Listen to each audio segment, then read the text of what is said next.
Thank you all for coming. On behalf of the Ho Center, it's my great pleasure to introduce this evening's speaker, Meir Shahar, who is the Scholl and Eisenberg Chair for East Asian Affairs at Tel Aviv University. It's quite difficult to classify Meir's work. He began at Harvard studying literature with Patrick Hannon.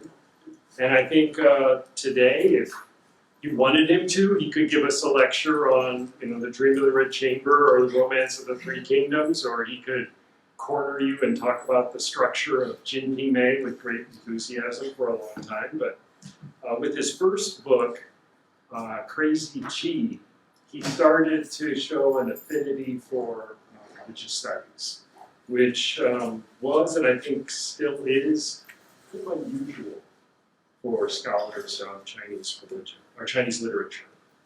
So he worked on the novel, in part the novel, the story of Crazy Chi, Qigong, and a great novel about Qigong. But interestingly, he combined it with field work in Taiwan. And again, for someone working on traditional Chinese literature to also engage in field work was also new, and showed that the two, the literature and the novel and the religion as practice that he discovered in fieldwork, were intimately related.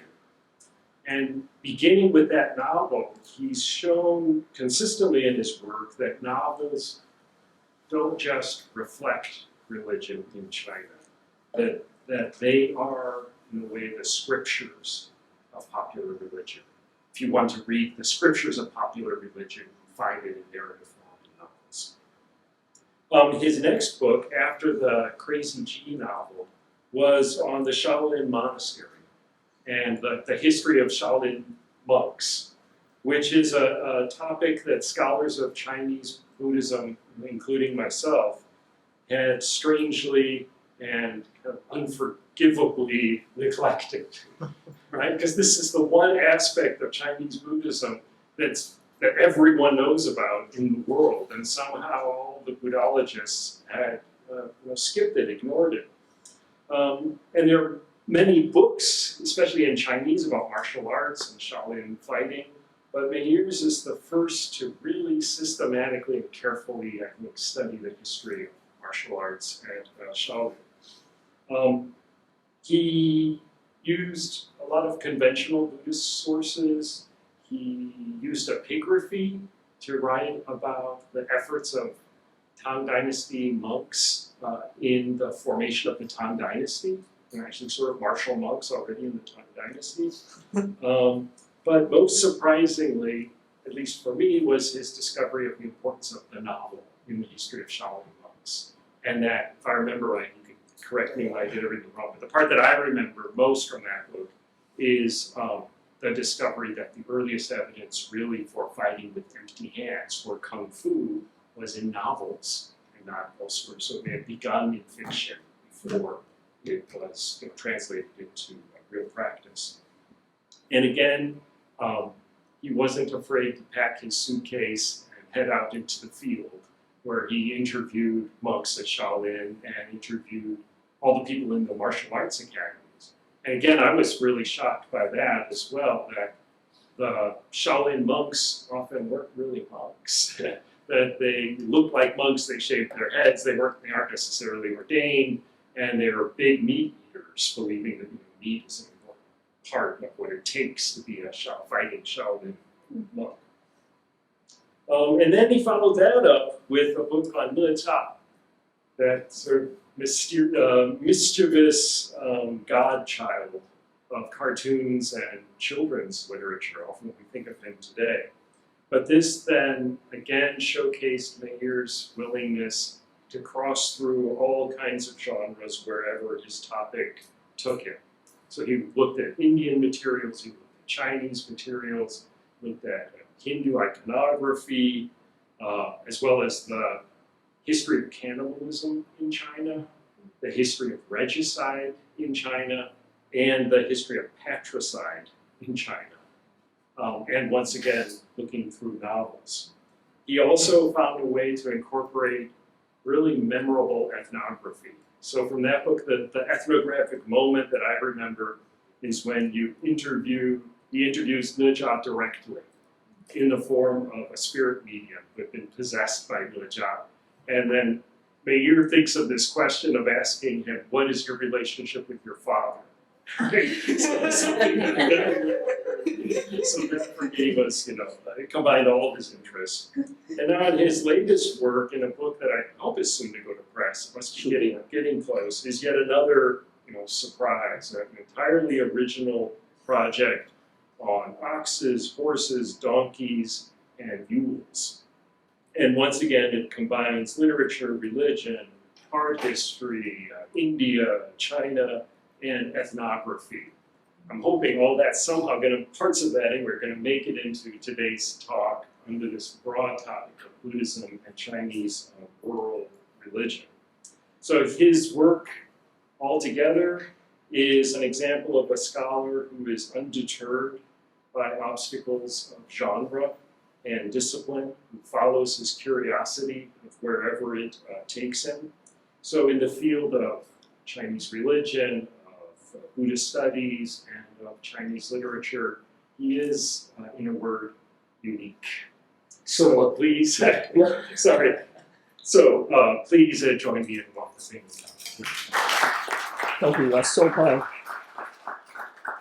I enjoyed so much listening to John that I ran here. I was afraid that it shouldn't matter for you, but I ran here. I didn't know the way, and I was running from the hotel and in the heat. But listening to John made me so happy that so please forgive me.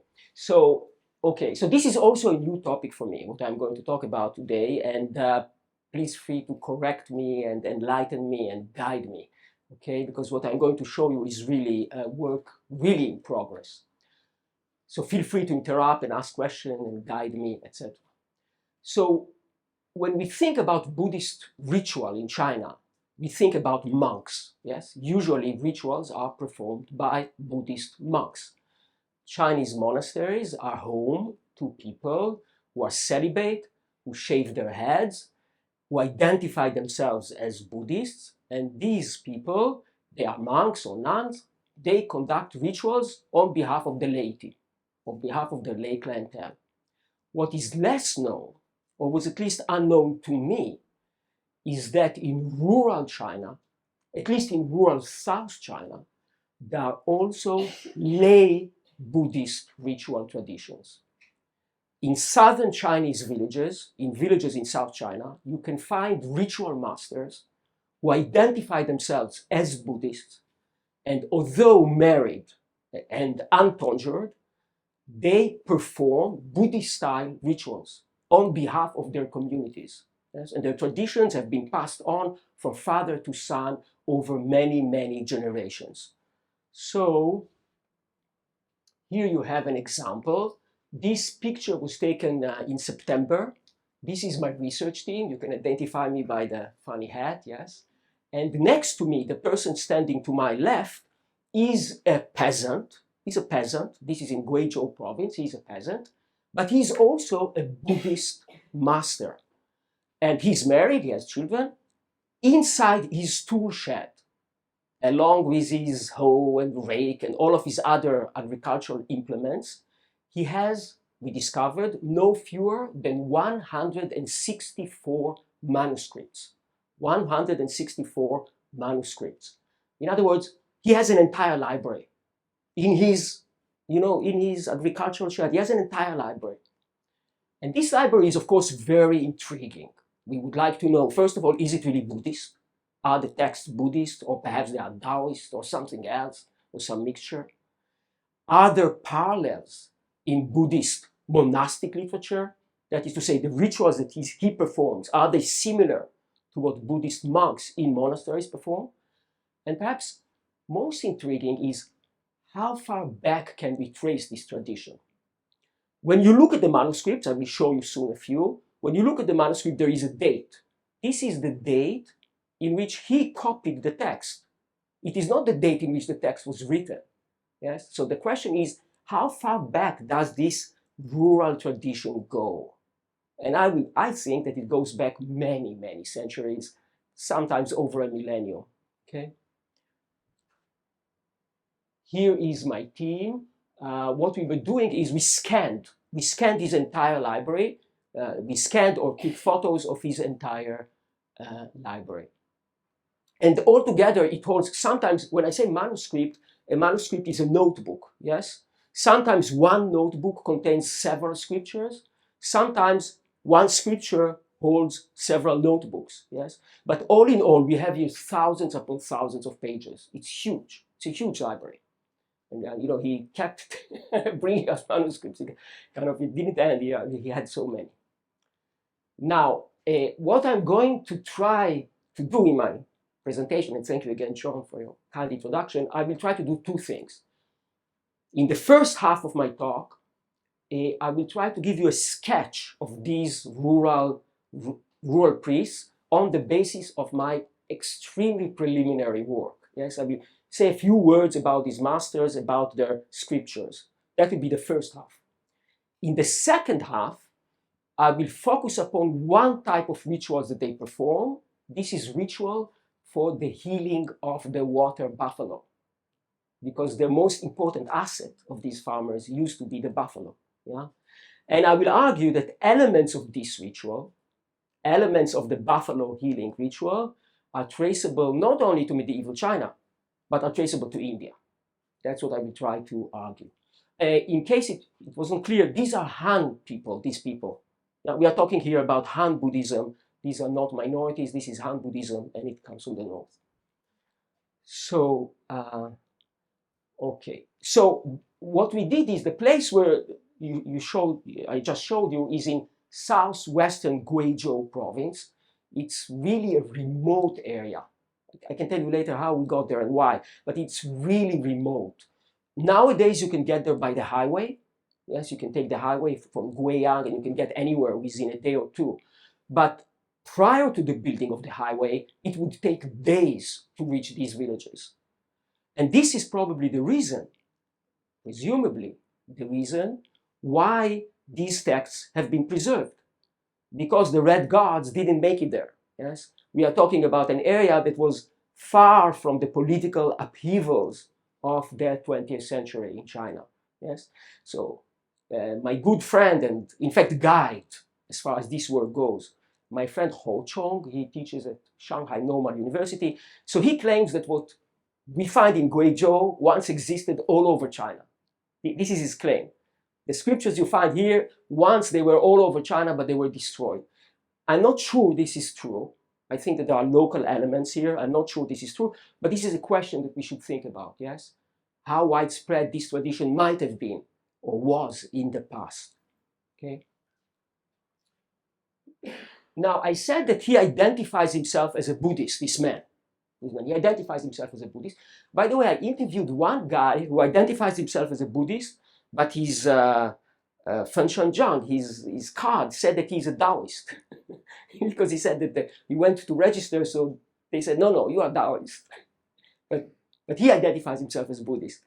So, and the scriptures identify themselves as Buddhists. They always begin, all of them, they have on the cover foreman, yes, the Buddhist school, or sometimes they have shaman, like Shakyamuni, like Shakyamuni, yes.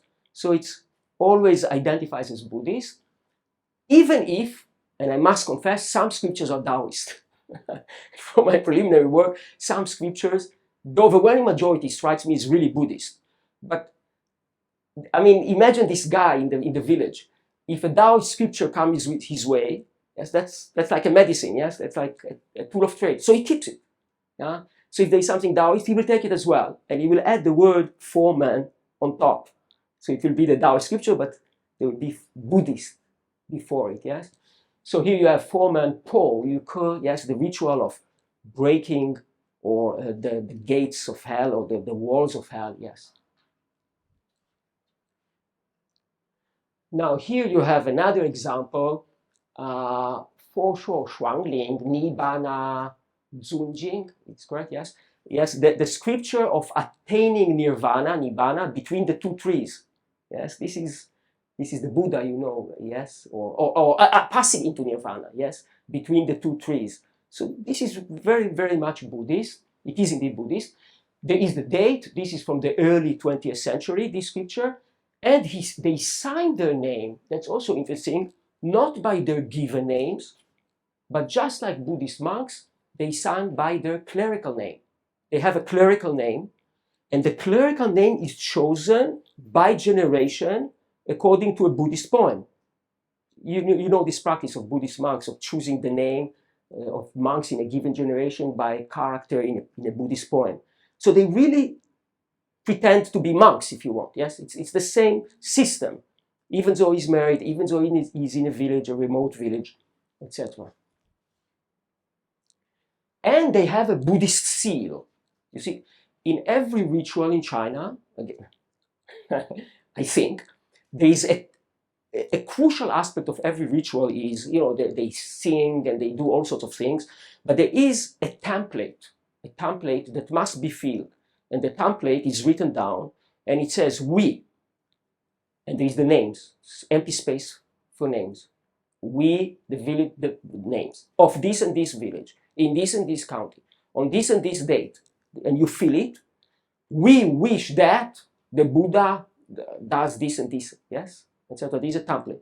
And this is written, they fill it down, and the priest puts his seal on it. Yeah?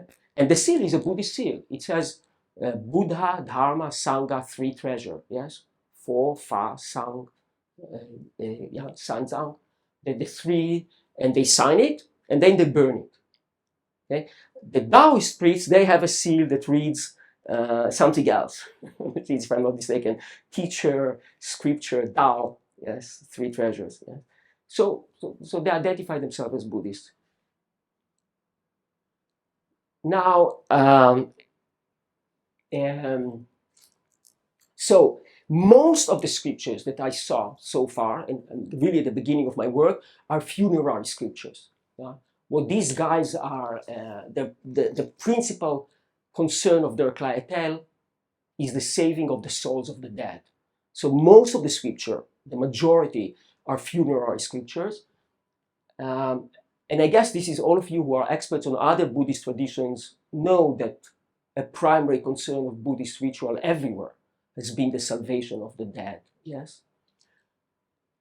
So, and there are great varieties between the texts, but there are two figures that we find quite often. One is Mu Lian. You all know the legend of Mu Lian that saved his mother, and Miao Shan. Miao Shan is Guanyin as this young woman who saved her father, according to the legend. She sacrificed her own eyes and hands, etc., for her father. So one of these priests, rural priests, told me, when it's a woman who passes away, we have Mu Lian scriptures, because it's the son saving the mother. When we have a man passing away, we use the scripture of Miao Shan. You follow?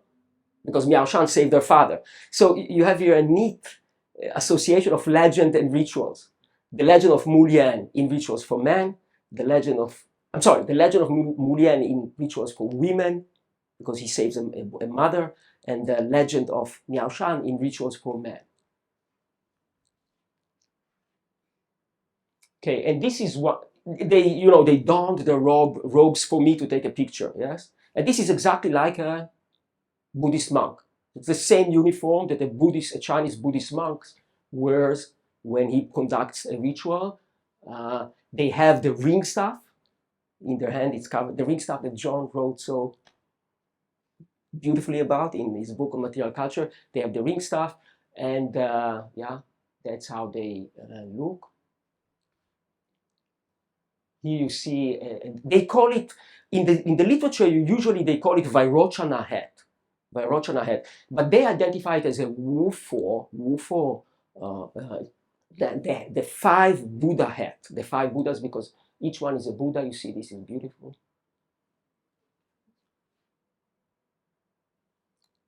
And again, I can't overemphasize, these are peasants. It's very interesting, yes? You go to their home, they're simply peasants. You see the corn hanging. In Guizhou, Unlike North China, in northern Chinese villages, for my fieldwork, in northern Chinese villages, the smallest village, 100 families, used to have 10 temples. You would have a temple. You know, a temple is a small structure with a statue of a god. In Guizhou, there were not many temples, apparently, very few temples. Instead, when the priest is invited to do a ritual, whether for people or for animals, he brings with him the images of the gods on hanging scrolls, and he hangs them in the house of the client and conducts the ritual. So here we took pictures. You see, the ritual master is on the left, and he allowed us to take pictures of. So here is a detail of one such. So they told us, yes, this is the Buddha Shakyamuni on top. This is Guanyin, Avalokiteshvara, and this is a Taoist god. This is Zhenwu, the true warrior. So there are Taoist elements. Yes, there are Taoist elements. So if you think about it, about the skills that such a ritual master requires, they are literate. Yeah, these people, they know how to read and write, sometimes with these arrows, with many arrows, yes. They use homophones to write characters, but they are literate. They should know how to paint and draw, because they do the paintings. They should know how to cut the paper effigies, you know, or the paper, all the paraphernalia that is burned during the funeral. And finally, and this is an element that I'm not going to talk at all about, there are musicians. All of these texts are sung. Yeah, they sing them. And when they do a ritual, it's not one person. Usually they come with acolytes, they come like an entire group, and they hit the cymbals and drums, and, you know, it's music. Yeah. So this is again an element that is completely new to me, at least, and I don't know much or anything about. Okay, so this was the first half of my talk. Okay, so this is just a very sketchy introduction to this tradition, and as I said, one of the big mysteries is how far back can we trace it? Yeah, when did it originate? And this leads me to the second half of my talk, which concerns not people but animals. So this is the buffalo, the water buffalo, which, as you know, is the principal draft animal of South China. And it's a tremendously important animal. And I can tell you a lot about it. You know that a buffalo can work for 25 years or even 30 years. So, and usually a family owned not more than one. It was an expensive animal. So a farmer could grow up literally, or spend his entire working career with the same animal. Yeah? He recognized it when he was a child, he grew up with him. It was extremely important financially, but there was also an intimate relation between the farmer and the animal. It was really, really important. And these animals were also, they were subject to a dreaded disease, rinderpest, a cow disease, which was terrible. When it came, you know, it would kill the entire buffaloes in a village. So their health was sort of precarious, and it was tremendously important to protect them. So there are rituals for the protection of the buffalo. I should say that in Chinese, as you all know, the word for buffalo and for ox is the same word. It's niu. It's the same thing. Sometimes they qualify it. They say huang niu for the ox and shui niu for the buffalo. But usually they just say one word, niu. It's important because when it came from India, the Indian term, the Sanskrit term go, applied also to this animal, not only to the ox, as in India, but also to the buffalo. Yeah. So there are rituals, and these rituals for the protection of the animal are directed to a god who is identified as a Buddhist god. He is the great strength Bodhisattva. This is his title. He is, you have it written here on the top left, he is the Ox King Great Strength Bodhisattva of the Jetavana Garden. That's the full title. Ox King Niu Wang Dali Pusa Shido Linjong. Yes, the Ox King Great Strength Bodhisattva of the Jetavana Garden. That's the name of the god who protects oxen and buffaloes. Notice this name. I will come back to it in a few minutes. Jetavana garden is the garden where the Buddha preached his scriptures, yes, according to a Buddhist tradition. In other words, they associate this protector of the cattle with the Buddha Shakyamuni, with the Shakyamuni Buddha himself. That's an important point, yes. Now, and this is an example of a scripture dedicated to him. For sure, Niu Wang, Miao Jing, yeah, the scripture of the ox king. Inside they say that he is a great strength, ox king, spoken by the Buddha. Now, that's something that I write about in my forthcoming book. The remarkable bovine theology underlying this cult is the idea that the God is present in the body of the buffaloes. How so? How so? Originally, he was in heaven, this great strength bodhisattva. But he saw the poor people plowing the lands. They had to clod in the mud with their own fingers. There were no animals. So he said to the Buddha, I want to save them. I want to save the poor farmers. I will go down to earth. I will sacrifice myself as a beast of burden, as an animal. And this way I will become a Buddha eventually. Yes, this is my sacrifice. Yeah? So notice how a Buddhist theology is harnessed to express the gratitude of the peasant to his animal companion. Yes, the idea of the bodhisattva is, of course, a major idea in Buddhism. The bodhisattva is someone who sacrifices himself for others. So here they take this idea and they apply it to the animal. Okay. So let me show you what I just told you. So this is from that scripture. That's my translation.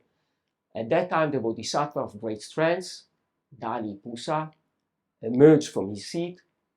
Pressing his palms in reverence, he addressed the Buddha saying, World Honor One, I've made up my mind to become a Buddha.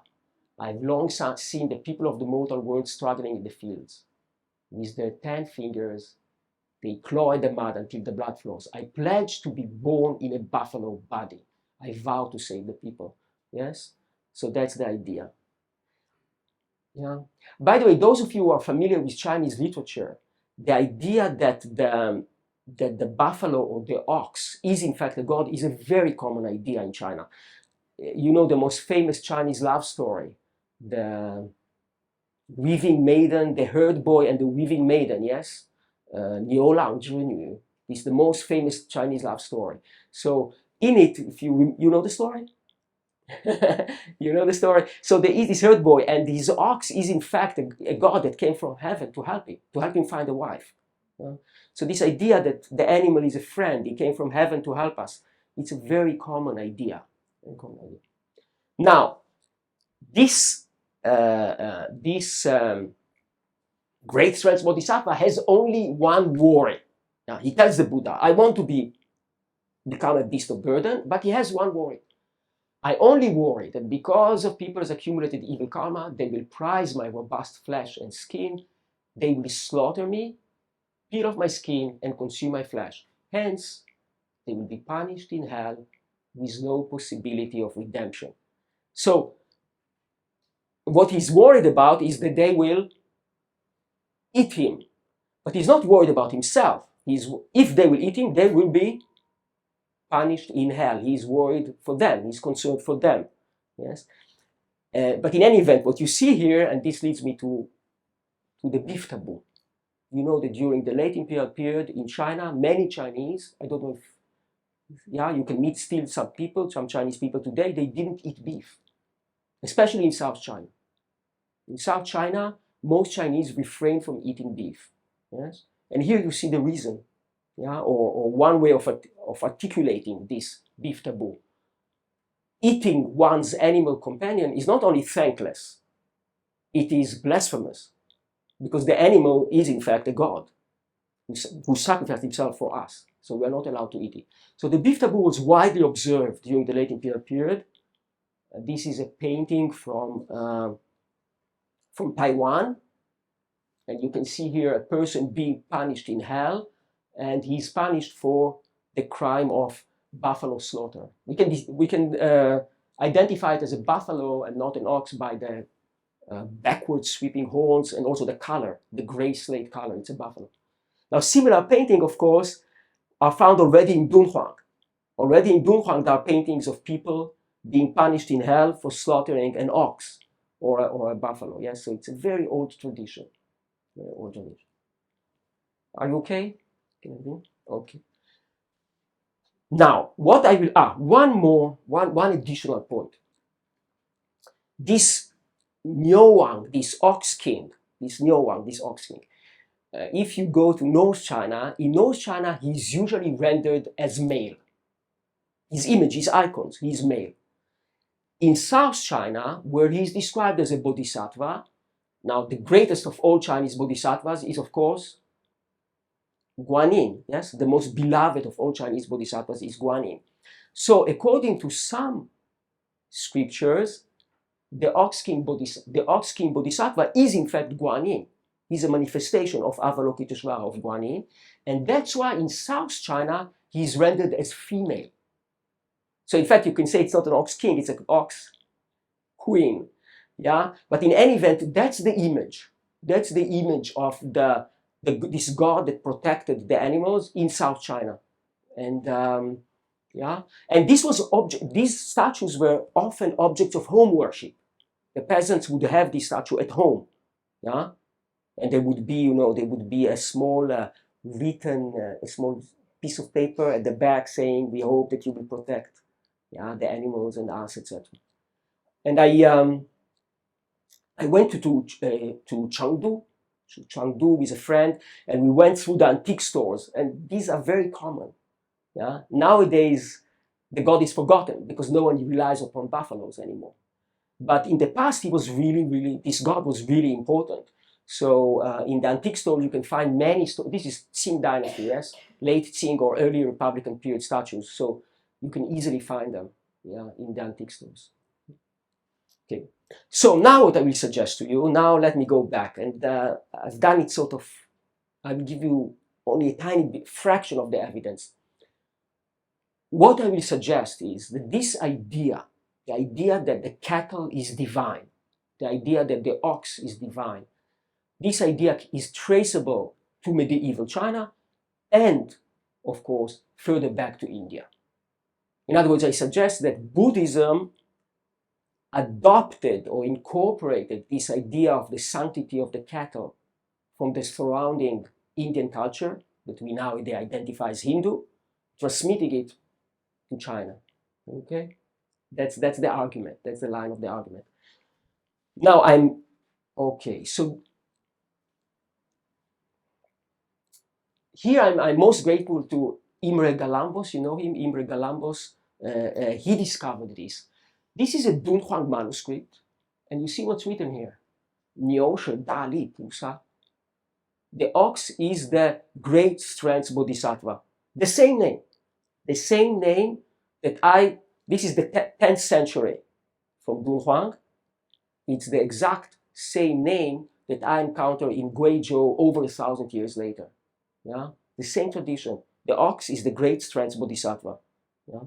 And there are many other examples. Those of you who are familiar with Zen literature, yeah, Chan literature, you know the parable of searching for the ox. Yeah, the ox is always related somehow to spirituality.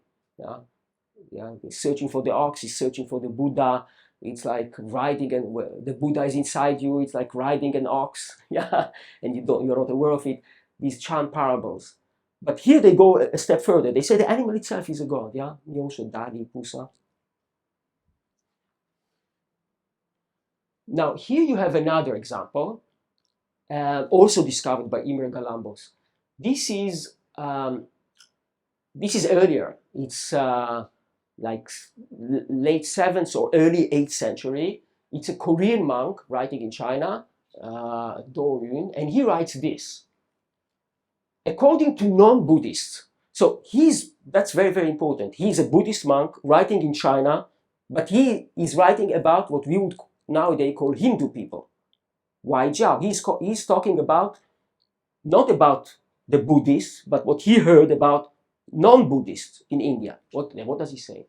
According to non-Buddhists, at the beginning of the Kalpa, sentient beings ate anyway, but then they became hungry. The gods, Zhu Tian, took pity on them and transformed themselves into oxen who plowed with the sentient being, and thus the sentient beings were able to survive. So it's the same legend. The legend that the god transformed itself into cattle, into oxen or buffaloes to help the people. That today cow dung and urine are considered pure in the West, he's writing about India, is because of these gods. Yeah? So he's aware that in India, cow dung is sacred or has religious significance. He's aware of this. He's writing in China. And he says, why is this? It's because the animal, they believe, is in fact a god that descended from heaven. So this is our legend. But here he says that it came from, or he identifies it as a non-Buddhist legend. You see this? That was adopted by, as an Indian legend. Okay. Okay, now, in fact, Chinese, okay. Now, what I will say is that I agree with him, namely that this idea of the sanctity of the cattle came to China from India. There are greater India experts here, far greater than me, so you can correct me. But my impression is that Buddhist texts that originated in India, and Buddhist artworks that originated in India, and Buddhist rituals from India, all of them endow the cattle with special worth, with special significance, as distinct from other animals. Yeah? When you read this literature, you get the impression that the cow is something special, the cattle is something special. And there are many, many, many examples. I'm sure you're more acquainted than me. I will give just a few. So first of all, there is, of course, the parable of course, the Mahayana literature identifies itself, the Mahayana movement identifies itself as an ox-pulled vehicle. You know the legend of the burning house? I'm not mistaken, yes, the burning house. And there are all these, so the superior vehicle of the Mahayana is identified with an ox-pulled cart, yes? And it is yoked to a white ox whose skin is pure white, whose body form is lovely, etc., etc. That's from the Lotus Sutra. And furthermore, the Buddha himself, the Buddha Shakyamuni, bears the epithet of bull of a man. Yes, bull of a man. Narishaba or Vishaba. Now, this term, bull of a man, I guess, well, there is a whole book on this, yes, on this epithet written recently. It connotes manliness and royalty. Yes, he's a bull, it means he's magnificent and he's very masculine. What is interesting, it was translated to Chinese as Niu Wang. As Niu Wang, the name of our God, the God that protects the cattle. He is the Ox King, great strength Bodhisattva, Ox King, Niu Wang. You see what I'm saying? Yeah. In fact, the name of my God that protects the cattle is the epithet of the Buddha. Yeah, because the Buddha was referred to in Sanskrit literature as bull of a man, and it was translated into Chinese as Ox King. Yeah? And there are many, many references, of course, in the Buddhist canon, the Chinese canon, to Niu Wang. Yeah, hundreds of references, and they are speaking about the Buddha. Yeah? Now, I will also remind you that in my scriptures, the Guizhou scriptures, they say that Niu Wang comes from the Jetavana garden, the garden in which the historical Buddha preached, okay? So there is really a connection. There is a connection here. Okay. Now my third example is more entertaining, I guess. I've lectured a few times already on this topic. Yeah, so we need this, yeah. So in case you didn't know, and you require it,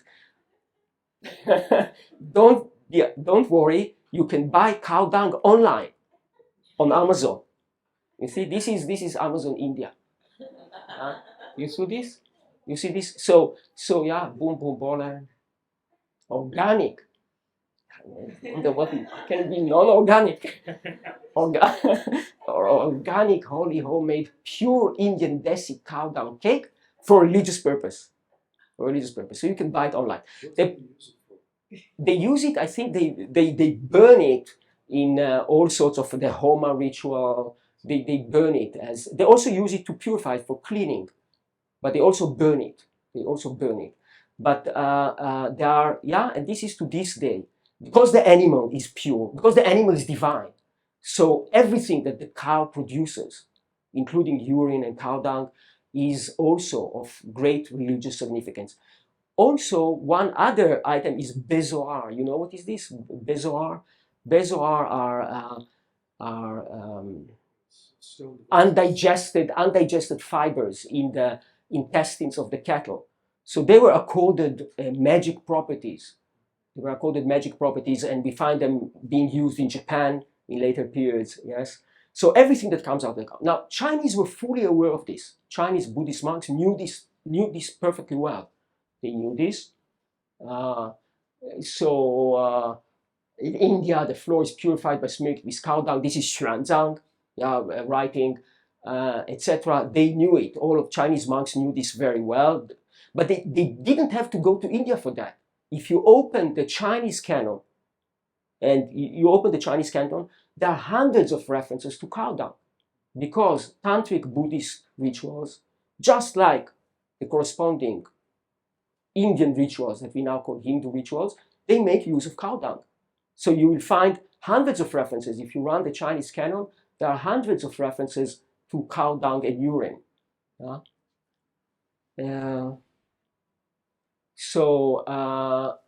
Here, this is from the most important of all tantric texts, the Mahavairochana Sutra, Mahavairochana. There he say that the master should smear it with clean cow's urine mixed with cow dung that has not fallen to the ground. You see? So apparently you follow this? Because the ground is not pure, but the cow dung is. So I guess. So anyway, what I'm trying to say is that the reader, the Chinese reader of Buddhist scriptures, or the Chinese acolyte of tantric masters that came from India, they were impressed with the sanctity of the cattle. Yeah, they were impressed by it. So it's not an incident. It's not incidental that later in Chan Buddhism, etc., the ox figures so prominently. Of course, this was all possible because in China, the buffalo especially was so important. So it somehow Buddhist theology matched local agricultural needs. Yeah? That's what I'm suggesting. Okay, I can skip this. And then, of course, there are many Indian gods who ride either buffalo or ox. Yes, there are many examples. This is Yama, he rides a buffalo. And there are many others. Of course, the most prominent of all is Shiva. Shiva, and his, you know that Shiva's mount is Nandin, the bull Nandin. Yeah. So again, judging by their mounts, Chinese must have been impressed by the importance of the cattle, because it serves as the mount of Indian gods, of so many gods. Now, Shiva is important for my discussion because this is Nandin, yes, in India being worshipped, the bull itself being worshipped in India. This is okay. This is not very clear. It's not very clear, but this is Shiva riding his bull Nandin. This is Shiva. This is from the Dazu caves. The Dazu caves in Sichuan province, China. The Dazu caves are the place. This is the place where, for the first time, we encountered the ox riding Guanyin. You remember that I showed you a minute ago? I told you that in South China, the ox king is depicted as Guanyin mounted upon an ox. Yes, it's the same place, like 50 years later.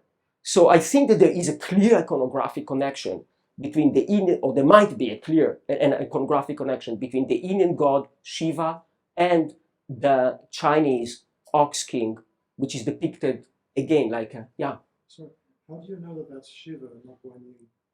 How do I know that that's Shiva? The easy answer is the source I'm relying upon. This source, the scholarly source. I'm relying upon, I can tell you the name of the scholars that worked on this. I guess he doesn't look female, and he doesn't have, in the when it's Guanyin, she rests her feet on the lotus, which is a Buddhist symbol, or she sits on the lotus, or else there is a lotus on the animal. So there are Buddhist elements. There is the lotus at least. Sometimes there are other, sometimes she holds a vase, like Guanyin in China. He doesn't have any of these Buddhist elements.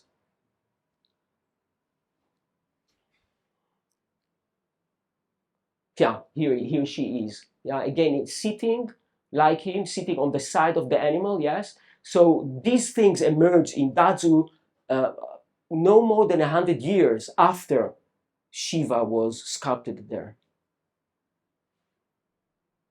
Okay, now, Chinese, okay, this is by Dao Shi, a Chinese cleric, a very famous Chinese scholar and cleric, writing writing in the 7th century. And in his Fayuan Julin, in this book of his, he has all sorts of magic recipes for making rain, for rain making. And he says, in order to have rain come down, you have to draw a dragon, and you have to do this with cow dung. Okay, you have to draw a dragon. But then he has to explain to his Chinese readers, the Chinese readers were probably perplexed by this cow dung. Yes, why cow dung? Yes, so he was obliged to explain. So he explains, in the lands of the West, the ox plows the land, yielding the myriad foodstuffs. Therefore, the people commonly consider its excrement pure. They build temples where Brahma, Indra, and the cow are worshipped together. So he's writing about India, and he's describing the situation in India. Now, this is the crucial sentence. What he's saying is what I'm trying to argue. What I try to argue is what he's saying. Buddhism followed this popular sentiment, likewise accepting cow dung as pure. You notice? So what he's saying is, he's saying very clearly, he's saying the sanctity of the cattle was adopted by Buddhism from the surrounding Indian culture. That's what he says. And that's why I now, in China, I give you recipes that include cow dung. Okay, you're okay? I'm afraid that I'm reaching my conclusion. Great, I hope not too early. So, yeah, that's what I try to show you. That I try to show you that the idea of the sanctity of the cattle, of the divine ox, that I find in Guizhou scriptures that I collected recently in South China, this idea can be traced all the way back to ancient India. In other words, the ritual tradition of these Guizhou clerics, or at least aspects of it, are very ancient indeed. So I guess I'll stop here. Is there any question?